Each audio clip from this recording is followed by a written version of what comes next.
EFM business economics.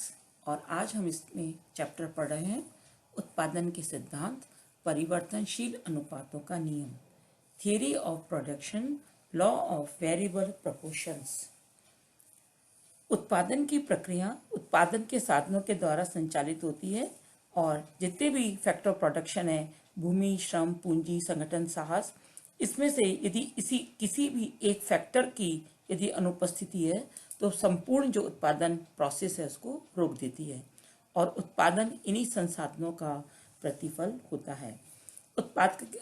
उत्पादन के घटकों तथा उत्पादन के मध्य पाए जाने वाले संबंध को ही हम उत्पादन फलन के रूप में प्रस्तुत करते हैं और उत्पादन के साधनों की प्रकृति के अनुरूप समय तत्व के आधार पर दो प्रकार के उत्पादन फलन होते हैं। पहला होता है अल्पकालीन उत्पादन फलन और अल्पकालीन उत्पादन फलन इस मूल मान्यता पर आधारित है कि अल्पकाल में उत्पादन के सभी साधनों की मात्रा में इच्छानुसार परिवर्तन नहीं किया जा सकता।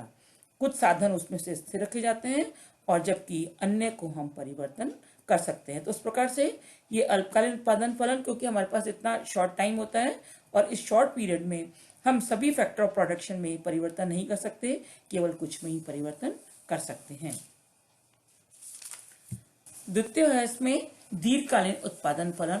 दीर्घकालीन उत्पादन फलन ये लंबी अवधि के लिए निर्मित होते हैं, जैसे कि इसके नाम से ही क्लियर है, और इसमें इतना लंबा समय होता है कि यहाँ पर हम उत्पादन के जितने भी साधन हैं उन सभी साधनों में हम परिवर्तन कर सकते हैं और इसलिए जो उत्पादक होता है वो हमेशा अनुकूलतम अनुपात का चयन करता है तथा उत्पादन वृद्धि के लिए सभी उत्पादन के साधनों की समान मात्रा में वो परिवर्तन करता है।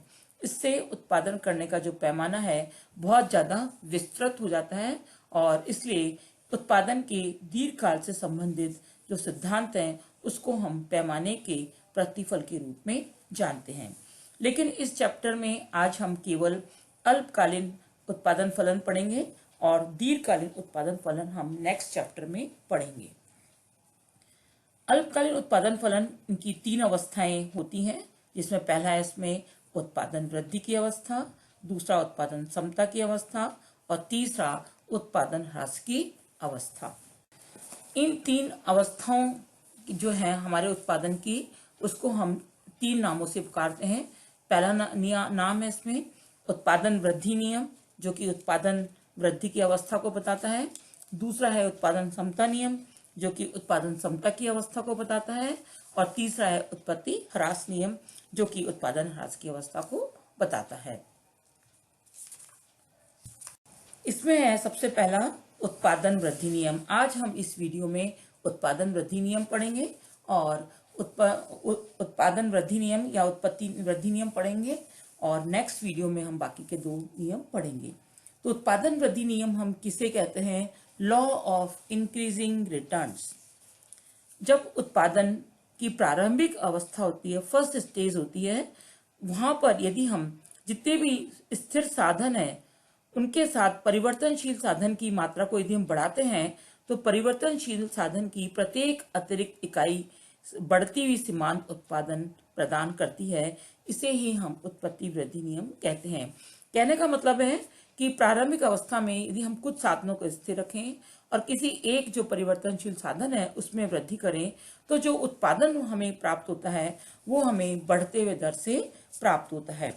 इसको प्रोफेसर मार्शल ने इसको डिफाइन किया है और उन्होंने क्या बताया है कि श्रम की वृद्धि करने से उत्पत्ति के साधनों का संगठन सामान्यतः अधिक कुशल हो जाता है, फलतः साधनों की उत्पादकता बढ़ती है। इसी के साथ साथ इसे दूसरे इकोनॉमिक्स ने भी परिभाषित किया, जिसमें है जॉन रॉबिन्सन्स, और जॉन रॉबिन्सन्स ने इसको परिभाषित करते हुए बताया है कि जब उत्पादन के किसी साधन की मात्रा को बढ़ाया जाता है तब प्राय होता है कि उत्पादन के साधन के संगठन में सुधार आ जाता है और उत्पत्ति के साधनों की कार्यकुशलता बढ़ जाती है। ऐसी स्थिति में उत्पादन को बढ़ाने के लिए साधनों की भौतिक मात्रा में आनुपातिक वृद्धि करने की आवश्यकता नहीं होती। तो इस प्रकार से दोनों परिभाषाओं का यदि हम एनालिसिस करें तो हम संक्षेप में कह सकते हैं कि उत्पत्ति वृद्धि नियम की अवस्था में सीमांत उत्पादन सदैव धनात्मक बना रहता है, परंतु प्रारंभ में ये बढ़ती हुई दर से बढ़ता है और इसके पश्चात वह घटती हुई दर से बढ़ता है। लेकिन ये हमेशा जो औसत उत्पादन, जो हमारा एवरेज प्रोडक्शन है, उससे हमेशा ये ज्यादा होता है, जिसे हम इस टेबल से देख सकते हैं। इस टेबल में हमने 4 कॉलम बनाए हैं। फर्स्ट कॉलम में हमने बनाया है परिवर्तनशील साधन की मात्रा, दूसरे कॉलम में है टोटल प्रोडक्शन, तीसरे कॉलम में मार्जिनल प्रोडक्शन और चौथे कॉलम में एवरेज प्रोडक्शन। यदि हम परिवर्तनशील जो साधन है उसकी एक मात्रा को बढ़ाते हैं तो हमारा कुल उत्पादन होता है 5 यूनिट का। सीमांत उत्पादन भी 5 यूनिट होगा और औसत उत्पादन भी 5 ही होगा। जैसे ही हम इस परिवर्तनशील साधन की एक और इकाई बढ़ा देते हैं, डबल कर देते हैं, तो हमारा जो टोटल प्रोडक्शन है वो डबल से भी ज्यादा हो जाता है 15, और सीमांत उत्पादन हो जाता है 10 और औसत उत्पादन हो जाता है 7.5। अब हम परिवर्तनशील साधन की एक मात्रा और बढ़ा देते हैं, इसको 3 गुना कर देते हैं, तो हमारा जो कुल उत्पादन है वो बढ़कर हो जाता है 31। इसका मतलब सीमांत उत्पादन कितना हो गया 16 और औसत उत्पादन 10.33। अब हम इसको परिवर्तनशील साधन की एक इकाई और बढ़ा देते हैं, 4 कर देते हैं, तो हमारा टोटल प्रोडक्शन हो जाता है 51, औसत सीमांत उत्पादन हो जाता है 20 और औसत उत्पादन 12.75। इसी के साथ साथ हम इसको यदि एक और यूनिट बढ़ा देते हैं, इसको 5 कर देते हैं, तो हमारा टोटल प्रोडक्शन हो जाता है 74, सीमांत उत्पादन 23 और औसत उत्पादन 14.8। और लास्ट में यदि हम इसको 6 गुना कर देते हैं, 6 यूनिट कर देते हैं, तो हमारा कुल प्रोडक्शन हो जाता है 98, सीमांत उत्पादन 24 और औसत उत्पादन 16.33। अब इस टेबल का यदि हम एनालिसिस करें तो हम क्या देख रहे हैं कि यहाँ सीमांत जैसे जैसे हम साधनों की इकाई बढ़ाते हैं, कुल उत्पादन भी बढ़ता हुआ है, सीमांत उत्पादन भी बढ़ता हुआ है और साथ ही औसत उत्पादन भी बढ़ता हुआ होता है। लेकिन जो सीमांत उत्पादन है वो औसत उत्पादन की तुलना में ज्यादा तेज गति से बढ़ता रहता है, और ये तब तक जारी रहेगा जब तक कि सीमांत उत्पादन वक्र औसत उत्पादन वक्र से ऊंचा होगा। इसे हम एक डायग्राम के द्वारा देख सकते हैं। एक डायग्राम यहाँ पर दिया गया है जहां पर ओ एक्स एक्सिस पर है परिवर्तनशील साधन की मात्रा और ओ वाई एक्सिस पर है औसत तथा सीमांत उत्पादन। यहाँ पर हम देख रहे हैं जैसे जैसे हम ओ से एक्स की तरफ जा रहे हैं, इकाइयों की मात्रा बढ़ाते जा रहे हैं, वैसे वैसे हमारा एवरेज प्रोडक्शन और मार्जिनल प्रोडक्शन दोनों जो वक्र हैं वो ऊपर की ओर बढ़ते हुए हैं। और साथ ही इसमें यह भी दिख रहा है कि जो मार्जिनल प्रोडक्शन है वो एवरेज प्रोडक्शन से ज्यादा तेज गति से बढ़ रहा है। अब हम यहाँ पर ये पढ़ेंगे कि उत्पत्ति वृद्धि नियम की क्रियाशीलता के क्या कारण है। क्या कारण होते हैं कि किसी भी बिजनेस में या प्रोडक्शन क्षेत्र में उत्पत्ति वृद्धि नियम लागू हो जाता है। तो उसके 4 कारण हैं। सबसे पहला कारण है इसमें स्थिर साधन या फिक्स्ड फैक्टर्स।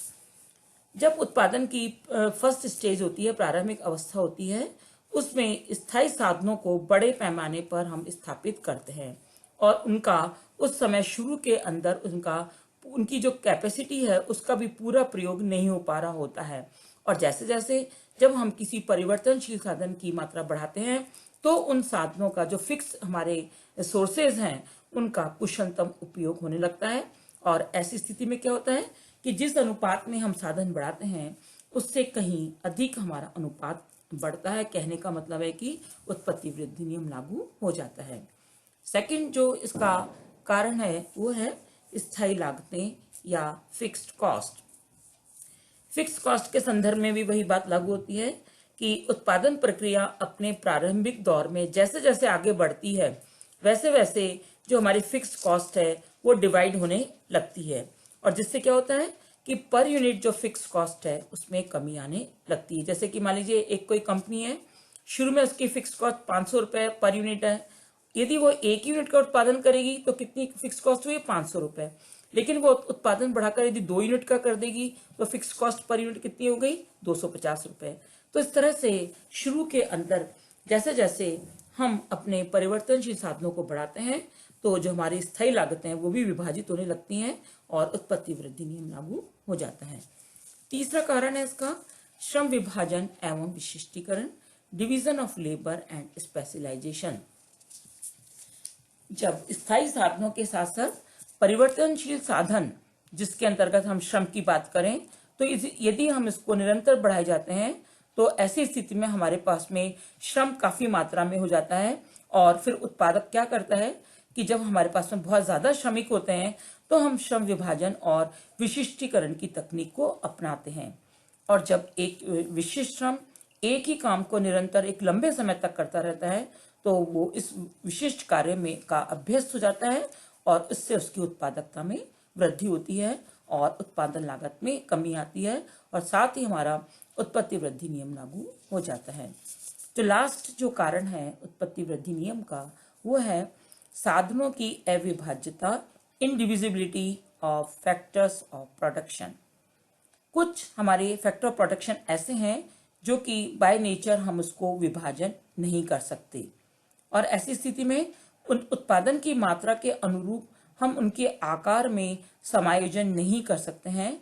और ऐसे स्थिति में क्या होगा कि जब कभी भी स्थिर साधनों के साथ परिवर्तनशील साधन की मात्रा को बढ़ाया जाता है तो ऐसे साधनों की जो प्रोडक्शन कैपेसिटी है जिसका कि प्रयोग पहले नहीं हो रहा था वो अब होने लगता है और उसी के कारण उत्पत्ति वृद्धि नियम लागू हो जाता है।